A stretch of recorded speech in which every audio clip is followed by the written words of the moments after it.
नमस्कार उज्जैन, मैं सिमरन तिरवाल स्वागत करती हूँ आप सभी का अभय न्यूज के 29 जनवरी शनिवार शाम की बुलेटिन में। चलिए देखते हैं शहर की कुछ खास गतिविधियां।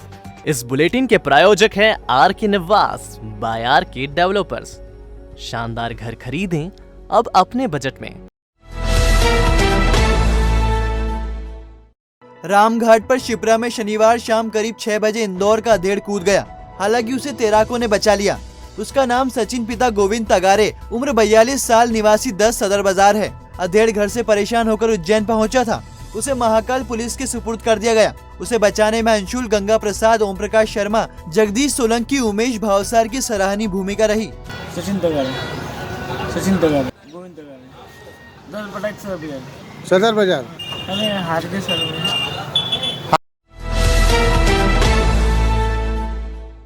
शहर के कारोबार में अहम भूमिका निभाने वाले गुजराती समुदाय के कार्यकारिणी सदस्यों के चुनाव की शनिवार को दिन भर हलचल रही। रविवार को 1342 मतदाता 2 पैनल के 20 उम्मीदवारों में से अपने पसंद के सदस्य का चुनाव करेंगे। मतदान नई सड़क स्थित गुजराती समाज धर्मशाला के हॉल में होगा। 12 बूथ पर सुबह 9 से शाम 5 बजे तक वोटिंग होगी। गुजराती समाज को उज्जैन का प्रबुद्ध समाज माना जाता है। इसके चुनाव बहुत ही अहम होते हैं। इस बार भी कार्यकारिणी में अपना बहुमत बनाने के लिए 2 पैनलों ने अपने 20 उम्मीदवार मैदान में उतारे हैं। एक पैनल विकास परिषद है तो दूसरी गुजराती मित्र मंडल। परिषद ने अशोक नायक, भरत भाई चंदन, दिनेश भाई शाह, मनीष खिरड़िया, प्रकाश भाई चुड़ासमा, रमण भाई पटेल, रसिक भाई पटेल, रविंद्र जेठवा, संजीव जैन और उमेश भाई को उम्मीदवार बनाया है। जबकि गुजराती मित्र मंडल ने आशीष मेहता, हितेश राठौर, हितेश पाराशर, जगदीश पुजारा, जिगर अध्यापक, किरीट पंड्या, किशोर बेगड़, नीरज देसाई, संजय शाह और विजय वर्दे को अपना प्रत्याशी बनाया है। दोनों पैनल के प्रत्याशी 1342 मतदाताओं तक अपनी बात रखने के लिए शनिवार को डोर टू डोर संपर्क करते रहे। रविवार सुबह 9 बजे से शाम 5 बजे तक मतदान होगा और 5:30 बजे से मतगणना शुरू होगी। इसी दिन रात तक परिणाम आने की उम्मीद है। देवों के देव भगवान श्री महाकालेश्वर मंदिर में महाशिवरात्रि की तैयारियां तेज हो गई है। फाल्गुन मास के कृष्ण पक्ष की चतुर्थी को महाशिवरात्रि का त्योहार मनाया जाएगा, मगर उज्जैन में इसके 9 दिन पहले ही यानी फाल्गुन कृष्ण पक्ष की पंचमी से महाशिवरात्रि की धूम शिव नवरात्र के तौर पर शुरू हो जाएगी। इस बार 21 फरवरी से शिव नवरात्र की शुरुआत होगी। इस दौरान अलग अलग रूपों में भगवान भक्तों को दर्शन देंगे। 1 मार्च को महाशिवरात्रि पर महापूजन होगा। 2 मार्च को तड़के भगवान महाकाल को सहरा सजाया जाएगा। सहरा दर्शन के बाद इसे भक्तों के बीच लुटाया जाएगा। कहते हैं भगवान का सहरा लूटकर घर में रखने से सुख समृद्धि बनी रहती है। साल में एक दिन दोपहर में होने वाली भस्मारती भी इसी दिन दोपहर 12 बजे होगी। श्री महाकालेश्वर मंदिर में महाशिवरात्रि उत्सव की तैयारियां जोर शोर से शुरू हो गई है। मंदिर में रंग रोगन, सुधार कार्य तथा सजावट का काम किया जा रहा है। मंदिरों के शिखर को चमकाया जा रहा है। परिसर की सफाई की जा रही है। महाशिवरात्रि पर देश भर से आने वाले भक्तों के दर्शन व्यवस्था को लेकर मंदिर समिति भी तैयारियों में जुटी हुई है। मंदिर के आसपास चल रहे निर्माण कार्यों से दर्शन करने आने वाले श्रद्धालुओं को कोई परेशानी ना हो, इसके लिए भी व्यवस्थाएं बनाने का काम किया जा रहा है। इस उत्सव की खास बात ये होती है कि बाबा महाकाल को पूजा में कभी हल्दी नहीं चढ़ाई जाती, लेकिन शिव नवरात्रि के 9 दिनों में बाबा महाकाल को रोज हल्दी, केसर, चंदन का उपटन, सुगंधित इत्र, औषधि, फलों के रस से स्नान करवाया जाता है। दरअसल हल्दी स्त्री सौंदर्य प्रसाधन में प्रयोग की जाती है और शास्त्रों के अनुसार शिवलिंग पुरुषत्व का प्रतीक है, इसलिए देवादिदेव महादेव को हल्दी अर्पित करने की मान्यता नहीं है। इसके अलावा हल्दी गर्म होती है और महादेव को शीतल पदार्थ अर्पित किए जाते हैं। देवादिदेव महादेव और माता पार्वती के विवाह उत्सव का उल्लास रहता है। जिस प्रकार विवाह के दौरान दूल्हे को हल्दी लगाई जाती है, उसी प्रकार बाबा महाकाल को भी हल्दी लगाई जाती है। नागदा के ग्रेसिम केमिकल में गैस रिसाव में प्रबंधन की लापरवाही साबित हो गई है। 3 सदस्यीय जांच समिति की रिपोर्ट के बाद अब कलेक्टर कार्रवाई की तैयारी कर रहे हैं। दरअसल 5 जनवरी की दोपहर में मेडिकल डिवीजन से SO3 गैस का जबरदस्त रिसाव हुआ था। इसकी वजह से पूरे नागदा में हड़कंप मच गया था। पूरे शहर में गैस ही गैस हो गई थी और लोग इधर उधर भागने लगे थे।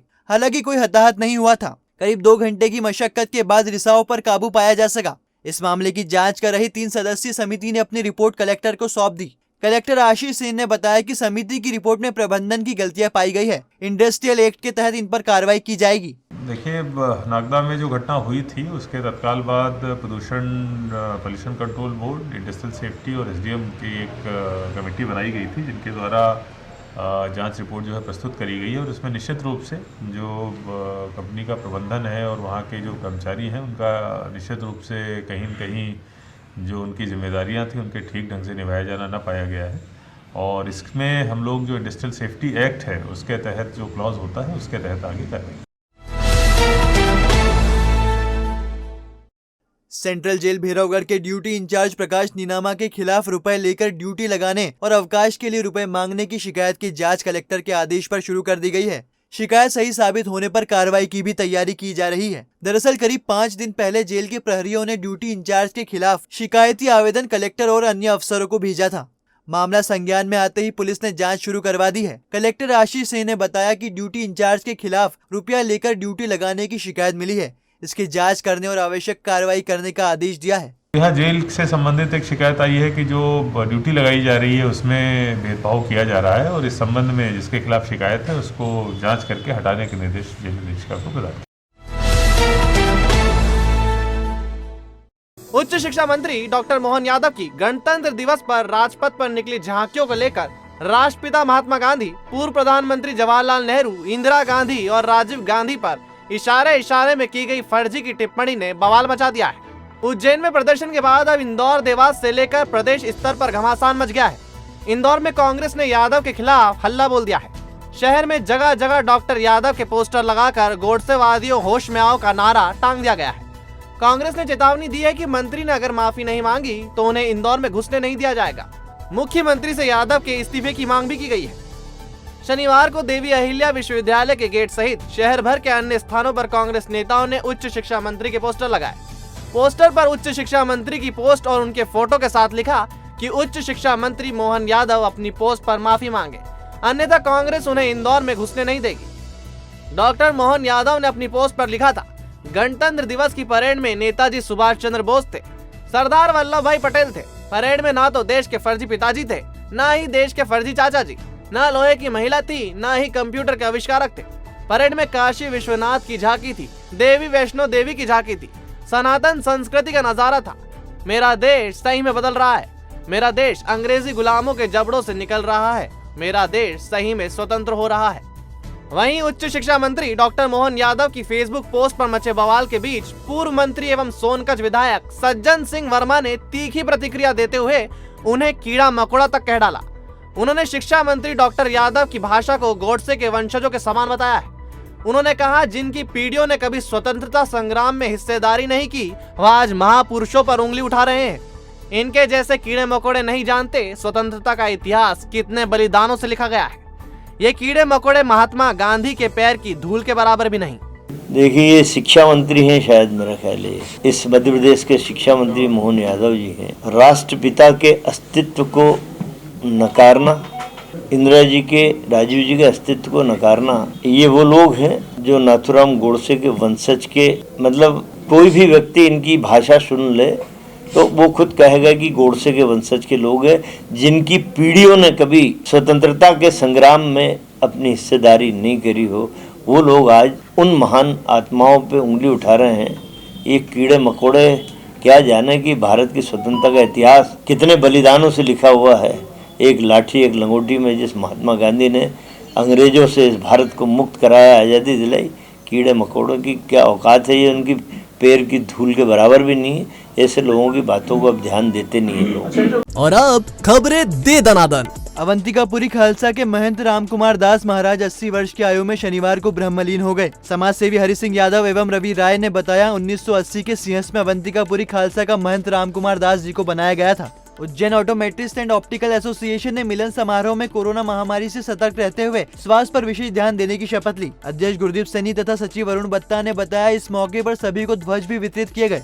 आजादी के अमृत महोत्सव के तहत एनसीसी की दिल्ली में आयोजित रैली में मलखम्ब में उज्जैन के खिलाड़ी यश भार्गव ने शानदार प्रदर्शन किया। राकेश भार्गव ने बताया, यश दिवंगत माइनिंग इंस्पेक्टर स्वर्गीय संजय भार्गव विक्रम अवार्डी के पुत्र हैं।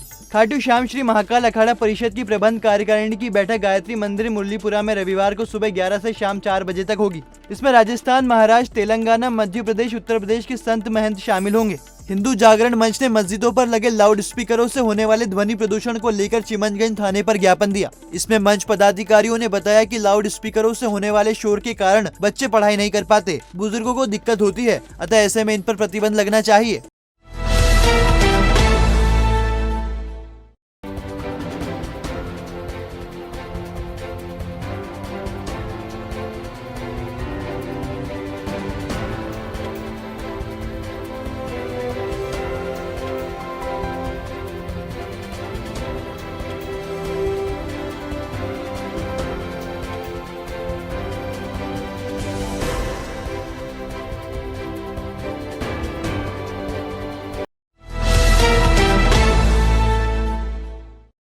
तो आपने देखा अभय न्यूज का आज का बुलेटिन। अगर खबरों को लेकर आपके पास कोई फीडबैक है तो हमें जरूर बताइएगा। कल फिर मिलेंगे इसी समय। नमस्कार।